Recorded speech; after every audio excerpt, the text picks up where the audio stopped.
दोस्तों नमस्कार। आज उपवास के बारे में आपसे बात होगी और उपवास पर बात करने से बड़ा ही दिल खुश होता है कि आज सारी दुनिया खाने के पीछे लगी है। दिन में 3 बार, 4 बार, 5 बार खाते हैं। कहीं मूँगफली खा लिया, कहीं ब्रेड पकौड़ा खा लिया, कहीं समोसा खा लिया, कहीं कचौड़ी खा लिया, कहीं चाय पी लिया, कहीं और बहुत सारी चीज़ें बाज़ार में आजकल बिक रही है। पिज़्ज़ा, बर्गर, मोमोज़ खाते ही रहते हैं। उनसे बचने के लिए, बहुत सारी परेशानियों से बचने के लिए उपवास के बारे में जानें। उपवास बहुत ही अच्छा है प्रक्रिया। आपने देखा होगा बहुत सारे जो पर्व है हमारे, उन पर्वों में भी उपवास रखा जाता है। उपवास के पीछे का एक ही कारण है कि हमारा जो शरीर है, हमारा जो पाचन का जो पावर है, एनर्जी है, जब हम भोजन नहीं करते हैं, तो वो एनर्जी, वो पावर बीमारियों को भगाने में लगता है, जो पाचन में लगता है। तो उससे पाचन से आराम मिल जाएगा, पाचन में काम नहीं करना पड़ेगा एनर्जी को, और एनर्जी बीमारियां भगाने में लग जाएगी। अब आइए उपवास के फायदे के बारे में बताते हैं और आप नोट करेंगे इसको और खुद भी थोड़ा-थोड़ा टाइम निकाल के आप उपवास करते रहेंगे। सबसे पहले जो लोग उपवास करते हैं उनका आत्म संयम बढ़ जाता है, उनके आत्म संयम बहुत अच्छा हो जाता है, वो संयमित जीवन बिताने लगते हैं। उनके अंदर भावनात्मक संतुलन हो जाता है। कोई उपवास करता है तो उनके जो संतुलन है वो भावनात्मक संतुलन अच्छा हो जाता है। उपवास करते हैं तो बहुत सारा विषाक्त पदार्थ हमारे शरीर से निकलना शुरू हो जाता है, जिससे हमारा शरीर डिटॉक्सिफाई होने लगता है। उपवास करने से कोलेस्ट्रॉल में भी कमी आती है, तो इसका ध्यान रखें। जिनका कोलेस्ट्रॉल बढ़ा है वो उपवास करेंगे, उनके लिए भी। जिनका शुगर बढ़ा है, उपवास शुगर के लिए तो रामबाण है। जैसे आप उपवास करेंगे, शुगर का लेवल डाउन होता जाएगा। ये लंबा उपवास नहीं करना चाहिए, थोड़ा-थोड़ा उपवास करेंगे, पहले 12 घंटा, फिर 18 घंटा, ऐसे बढ़ाते जाएँगे। और जब आपको शुगर का चेक करवाना है, तो 24-26 घंटा पहले ना खाएँगे, तो नॉर्मल एकदम आने लगेगा शुगर का रिपोर्ट।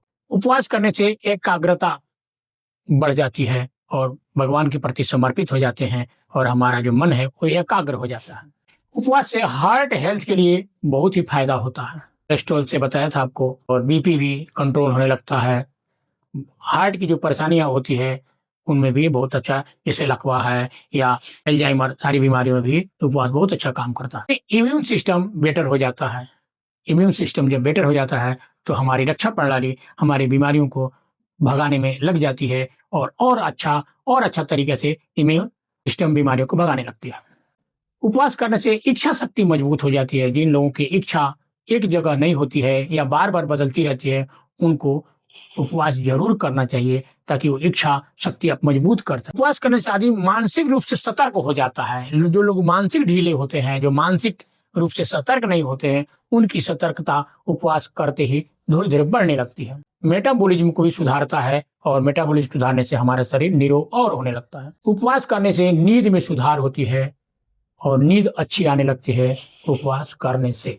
उपवास करने से पाचन तंत्र को आराम मिलता है। जो 24 घंटा पाचन में एनर्जी लगती है, वो एनर्जी आपको बीमारियों भगाने में लगेगी और पाचन तंत्र को आराम मिलेगा उपवास करने से। उपवास करने से ये सूजन भी कम होगा। जिनको सूजन है वो ज़रूर उपवास करें। छोटा-छोटा उपवास शुरू करके धीरे-धीरे बढ़ाएँगे। उपवास करने से और फ़ायदा है कि तनाव में भी, जिन लोगों को तनाव होता है, जिनको ज़्यादा टेंशन, वो उपवास करेंगे तो उनका तनाव भी कम हो जाएगा और बीपी भी कम होगा। उपवास करने से वज़न भी घटता है। ये सारी बातें आप ध्यान रखें।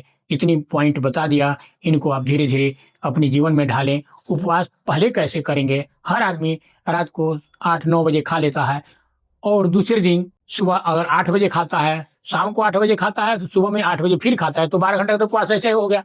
और हर रोज आपका 12 घंटा का उपवास हो गया। तो धीरे-धीरे 12 घंटा करेंगे, फिर 14 घंटे के बाद खाएँगे, फिर 16 घंटे के बाद खाएँगे, फिर 18 घंटे के बाद खाएँगे। आप जब खाएँगे उसका टाइम नोट कर लेंगे, उसके 18 घंटे या 12 घंटे जैसे-जैसे धीरे-धीरे बढ़ाते जाएँगे, तो आपको उपवास का व्रत रखने में या उपवास रखने में आपको कोई दिक्कत नहीं होगी।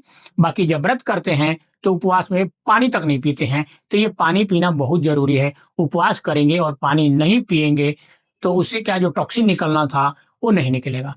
तो ये ध्यान रखें कि उपवास में पानी ज़रूर पिएँ। और ये वीडियो अच्छा लगे और आपको उपवास करने से फ़ायदा हो, तो और लोगों को शेयर करें ताकि आपकी जो परेशानियां दूर हो रही है उनको भी परेशानी दूर हो जाए, वो भी अपने चीरफाड़ ऑपरेशन से बच जाएं, उनका पैसा बच जाए। और ये वीडियो लाइक करें, शेयर करें, सब्सक्राइब करें। नमस्कार।